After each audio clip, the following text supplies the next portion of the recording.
श्री स्वामी समर्थ मित्रांनो, आज आपण देवघराचे 40 नियम जाणून घेणार आहोत. 1.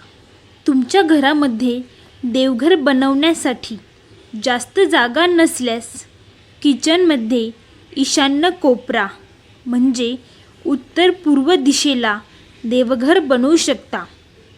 या दिशेला पूजा केल्याने देवी देवता लवकर प्रसन्न होतात. 2. घरामध्ये देवघर अशा ठिकाणी असावे जेथे दिवसभरातून काही काळासाठी सूर्यप्रकाश पोहोचेल. ज्या घरामध्ये सूर्यप्रकाश आणि ताजी हवा येत राहते त्या घरामधील विविध दोष आपोआपच नष्ट होऊन जातात. सूर्यप्रकाशामुळे वातावरणातील नकारात्मक ऊर्जा ही नष्ट होते आणि सकारात्मक ऊर्जा ही वाढते. 3. देवघरातील दिवा, समई, निरंजन आग्नेय कोपऱ्यात ठेवावे, तर धूप, उदबत्ती स्टँड वायव्य कोपऱ्यात ठेवावे. 4.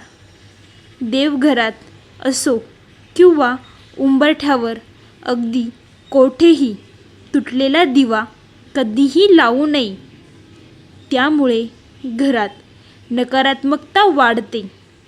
जर तुम्ही इच्छा पूर्ण करण्यासाठी दिवा लावत असाल तर तुटलेला दिवा लावल्याने तुमच्या इच्छा पूर्ण होत नाही, शिवाय लक्ष्मी मातेचा कोप होतो. 5. एका घरात 2 शिवलिंगे, शाळीग्राम, सूर्यकांत, चक्रांक, गणपती व शंख पूजू नये. 6. देवपूजा करताना देवाला नेहमी करंगळी जेवणाच्या बोटाने अर्थातच अनामिकतेने गंध लावावा. 7. देवघरात कमीत कमी मूर्ती किंवा देवी देवतांचे फोटो असावेत. गणपती, कुलदेवतेचा टाक, मूर्ती अथवा फोटो, इष्टदेवतेचा फोटो अगर मूर्ती, लंगडा बाळकृष्ण, पांडुरंग, नदी व नागविरहित शंकराची पिंड काळ्या दगडाची किंवा पंचधातूची असावी. अन्नपूर्णेची देवी हे देव असावेत. 8. देवघरात देवी देवतांच्या मूर्ती आणि फोटोची तोंडे नेहमी पश्चिम दिशेला असावीत, म्हणजे पूजा करणाऱ्या यजमानाचे तोंड हे पूर्वेस होईल. अशा पद्धतीने मांडणी करावी. 9. देवघरात शंख असल्यास त्याचे निमुळते टोक हे दक्षिणेकडे असावे. 10. शास्त्रानुसार देवघरात शिवलिंग ठेवू नये. जर शिवलिंग असेल तर ते अंगठ्याच्या आकारा एवढे असावे. देवघरात एकच शिवलिंग ठेवणे जास्त लाभदायक आहे. एकापेक्षा जास्त शिवलिंग देवघरात असणे शास्त्रात वज्ज सांगितले आहे. 11. इतर देवी देवतांच्या मूर्ती छोट्या आकाराच्या असाव्यात. जास्त मोठ्या मूर्ती मोठ्या मंदिरासाठी श्रेष्ठ राहतात, परंतु घरातील मंदिरात छोट्या आकाराच्याच मूर्ती ह्या श्रेष्ठ मानल्या जातात. 12. देवघरात देवाचा टाक असल्यास तो पंचधातूचा असावा. 13. देवघरातील नेहमीच महादेवाची पिंड ठेवावी, फोटो ठेवू नये. शिवाय महादेवाची पिंड ही दगडी असेल तर अतिउत्तम आणि दगडी नसेल तर पितळाची ठेवली तरीही चालेल. 14. घरातील देवघरामध्ये शनीची मूर्ती किंवा शनीचे यंत्र यांची पूजा करू नये. 15. देवघरात कधीही मारुतीचा फोटो हा ठेवू नये. 16. देवघरात गायत्री देवीची पूजा करणे हे वर्ज्य आहे. 17. देवघरात यंत्रे असल्यास ती कधीही उभी मांडू नयेत. नेहमी जमिनीशी समांतर मांडावीत. 18.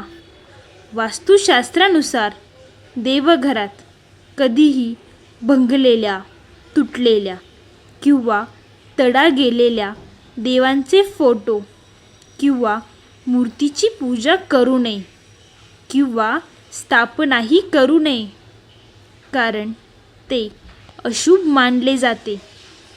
इतकंच नव्हे तर तडा गेलेल्या मूर्तींचे फोटो, मूर्तींची पूजा देखील केल्याने देवदेवता नाराज होतात. 16. देवघरात एकाच देवांच्या एकापेक्षा अधिक मूर्ती किंवा फोटो नसावेत. 20. देवपूजा करताना आपण वापरत असलेले आसन आणि जपमाळ कधीही दुसऱ्यांना देऊ नये. 21.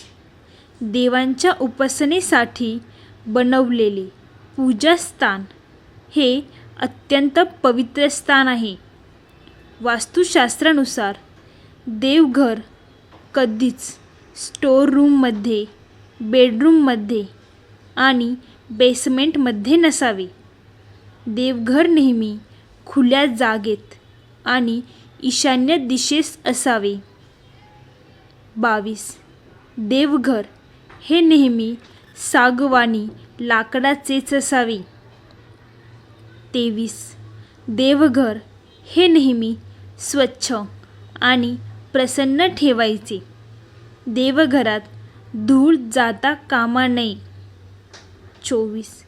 आपल्या घरातील देवघरात उजव्या सोंडीचा गणपती ठेवू नये, कारण उजव्या सोंडीच्या गणपतीचे शास्त्र खूप कठीण असते आणि त्यांची पूजा ही खूप कठीण असते. हे जर आपल्याकडून व्यवस्थित पाळले गेले नाही तर आपल्याला दोष लागू शकतो. म्हणून आपल्या देवघरात नेहमी डाव्या सोंडीचा गणपतीच ठेवावा. 25. भरपूर लोकांना गैरसमज आहेत की महादेवाची पिंड ही तुळशीमध्ये असावी, पण महादेवाची पिंड ही तुळशीमध्ये नसावी, तर ती देवघरात असावी, कारण तुळशीमध्ये शालिग्राम असतो. शालिग्राम हा महाविष्णूचे प्रतीक असतो. 26. देवघरात महादेवाच्या पिंडीवर नाग नसावा. शिवाय महादेवाच्या पिंडीसोबत नंदीही नसावा. फक्त महादेवाची पिंड असावी. नंदी हा नेहमी मंदिराच्या बाहेर असतो, तो देवघरात नसावा. 27. शिवलिंग ठेवण्याचे उत्तम दिशा उत्तर दिशा आहे. म्हणजेच शंकराच्या पिंडीचे म्हणजे शिवलिंगाचे निमुळते टोक हे उत्तरेकडून ठेवावे. जर तुम्ही आर्थिक स्थितीने त्रस्त असाल तर शिवलिंग उत्तराभिमुख ठेवणे फायदेशीर मानले जाते. उत्तर दिशा भगवान शंकरांची आवडती दिशा असते. 28. आपल्याला आपले कुलदैवता किंवा कुलदैवत माहीत असणे फार गरजेचे आहे. जर माहीत नसेल तर आपल्याला विविध संकटांना तोंड द्यावे लागते. 29. आपल्या देवघरात आपल्या कुलदैवतेचा एक तरी फोटो असणे किंवा मूर्ती असणे आवश्यक आहे. 30. वास्तुशास्त्रानुसार देवघरातील वाळलेली फुले घरात ठेवणे अशुभ आहे. यामुळे वास्तुदोष निर्माण होतो.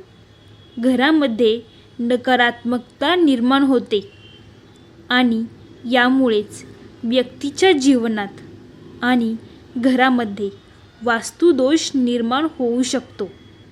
त्यामुळे फुले सुकताच फेकून द्यावी किंवा नदीत विसर्जित करावी. 31. देवांना कधीही एका हाताने नमस्कार करू नये. 32.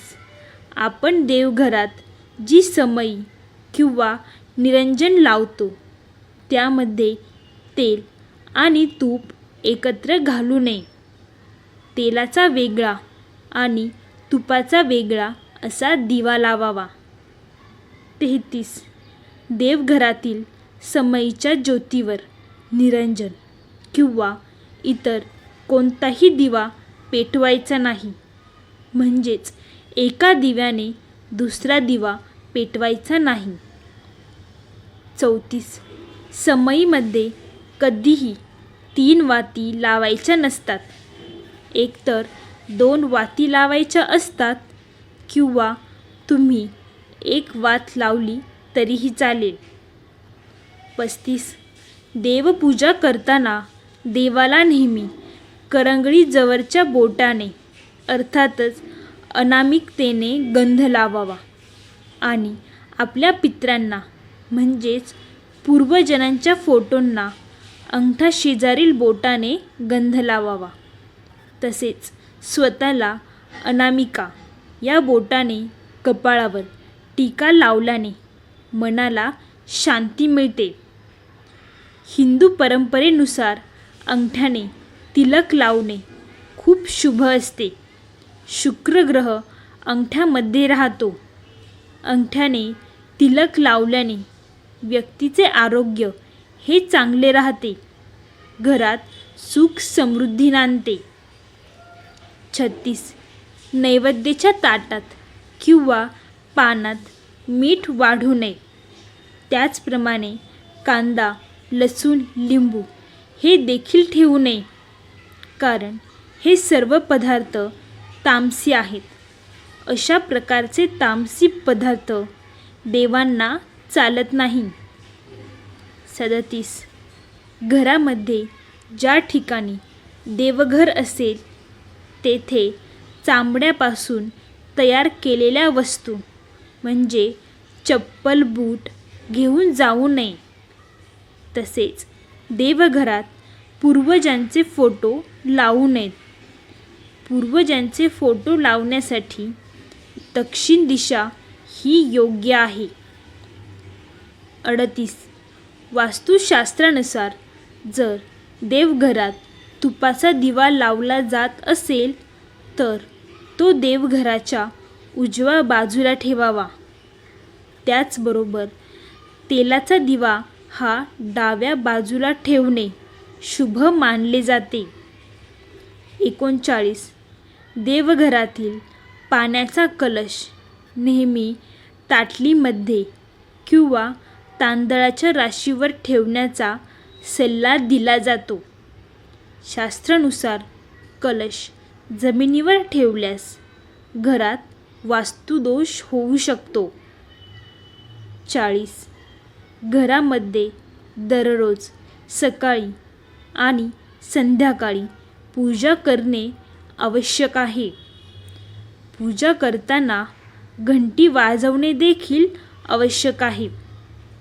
तसेच संपूर्ण घरात फिरवून घंटानाद करावा. असे केल्याने घंटेच्या आवाजाने नकारात्मकता नष्ट होते आणि सकारात्मकता ही वाढते. तर मित्रांनो, तुम्हाला हा व्हिडिओ आवडला असेल आणि तुम्हाला जर याचा उपयोग झाला असेल तर चॅनेलला नक्की सबस्क्राईब करा आणि लाईक, शेअर, कमेंट करायला अजिबात विसरू नका. तसेच कमेंटमध्ये श्री स्वामी समर्थ लिहायला देखील विसरू नका. धन्यवाद मित्रांनो. बोला श्री स्वामी समर्थ.